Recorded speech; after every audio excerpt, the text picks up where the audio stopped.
Good afternoon guys.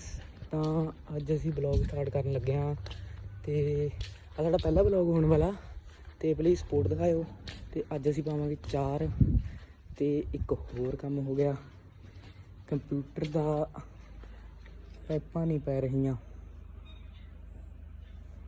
ਤੁਹਾਨੂੰ ਦਿਖਾਉਣੇ ਆ ਕੀ ਬਣ ਰਿਹਾ।